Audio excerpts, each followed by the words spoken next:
Halo, jumpa lagi dengan saya, Roni Lukman, di ruang latihan catur sistematis. Pertama, saya ucapkan selamat Hari Raya Idul Fitri, mohon maaf lahir dan batin. Untuk pertemuan kali ini, saya akan membahas tema pengorbanan kuda di petak F5 pada pembukaan Cecilia Najdorf. Partai ini dimainkan oleh putih Grandmaster Efim Geller dari Rusia melawan hitam Grandmaster Miroslav Filip dari Ceko. Langsung saja kita menuju partai dan mengikuti langkah-langkahnya. Putih membuka permainan dengan E4, dibalas C5 oleh hitam, kuda F3, D6, D4, C makan D4, kuda makan D4, kuda F6, kuda C3, A6. Maka terjadilah pembukaan Cecilia varian Najdorf. Beberapa kemungkinan putih dalam posisi ini adalah gajah C4, gajah E2, gajah G5, gajah F4, gajah E3, F3, atau F4. Dan di sini putih memilih varian gajah E2. Berlanjut, E6, saya mundur satu langkah. Kemungkinan lain dalam posisi ini, hitam bisa saja melakukan dorongan pion E5.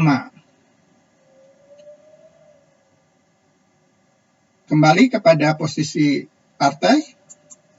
Setelah E6, putih melanjutkan dengan rokade, menteri C7, F4, gajah E7, gajah E3, kuda BD7, gajah F3, kuda B6, menteri E2, rokade, G4, kuda C4. Dan di sini putih melanjutkan dengan langkah G5. Partai berlanjut, kuda D7, dan disinilah putih melakukan pengorbanan tematik, yaitu di petak F5, bem. Kuda F5 dengan maksud untuk mengambil petak D5. Partai berlanjut, gajah D8. Saya mundur satu langkah. Jika hitam menerima pengorbanan putih, E makan F5, maka putih akan melangkah kuda D5, dan jelas posisi putih lebih bagus. Putih mempunyai dua ancaman, yaitu kuda makan E7 melakukan langkah skak, dan menteri makan C4. Kembali kepada posisi partai utama. Setelah gajah D8, putih melanjutkan dengan gajah D4, melakukan ancaman terhadap petak G7. Hitam menjawab F6. Saya mundur satu langkah. Jika dalam posisi ini hitam kembali mengambil kuda yang berada di F5 dengan E makan F5, maka putih akan melanjutkan kuda D5, menteri C6, E makan F5.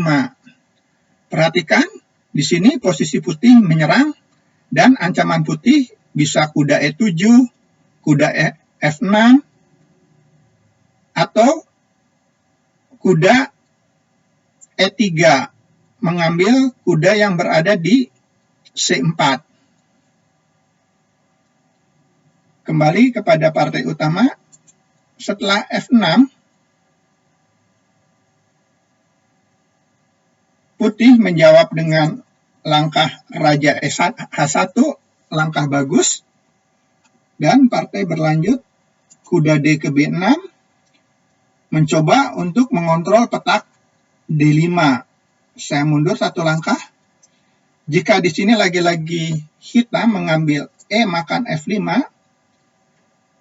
maka putih akan melangkah, kuda D5 mengancam menteri, menteri C6, E makan F5, hampir mirip dengan analisa sebelumnya.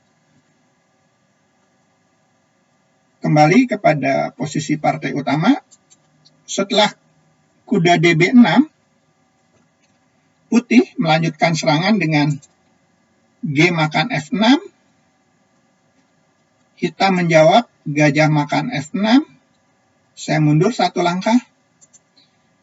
Jika dalam posisi ini hitam menjawab E makan F5, maka putih akan melanjutkan F makan G7, benteng E8, gajah H5, benteng E7, benteng G1. Putih tetap mengambil inisiatif penyerangan. Kembali kepada posisi partai utama, setelah gajah makan F6, putih melanjutkan gajah makan F6, benteng makan F6, saya mundur satu langkah. Jika dalam posisi ini hitam mengambil kuda yang berada di F5 dengan langkah E makan F5, maka putih akan melanjutkan gajah D4 dan posisi putih tetap bagus. Kembali kepada posisi partai, setelah benteng makan F6, putih melanjutkan langkah bagus dengan kuda makan D6, merobek struktur posisi pion hitam yang berada di pusat. Partai berlanjut, benteng makan F4, saya mundur satu langkah. Jika dalam posisi ini hitam melangkah kuda makan D6, maka putih akan melanjutkan dengan E5, benteng makan F4, E makan D6, menteri makan D6, benteng A ke D1, putih tetap unggul. Kembali kepada posisi partai, setelah benteng makan F4, putih melanjutkan dengan langkah kuda makan C4. Dan hitam menjawab kuda makan C4. Saya mundur satu langkah.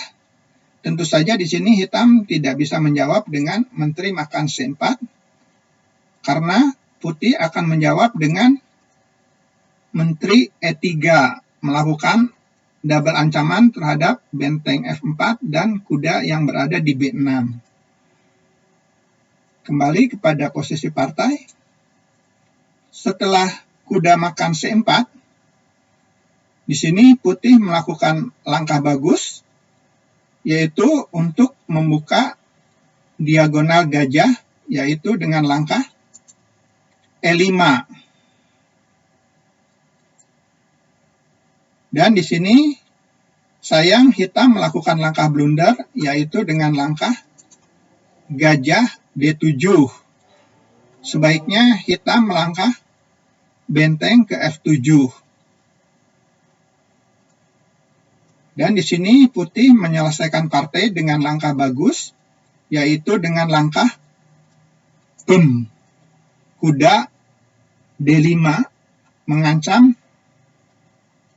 menteri yang berada di C7 dan benteng yang berada di F5. Di sini hitam menyerah. Semoga partai ini bermanfaat dan ada hal yang dapat dipelajari. Sampai jumpa lagi di pertemuan yang akan datang. Tetap semangat dan gens unasumus. Terima kasih.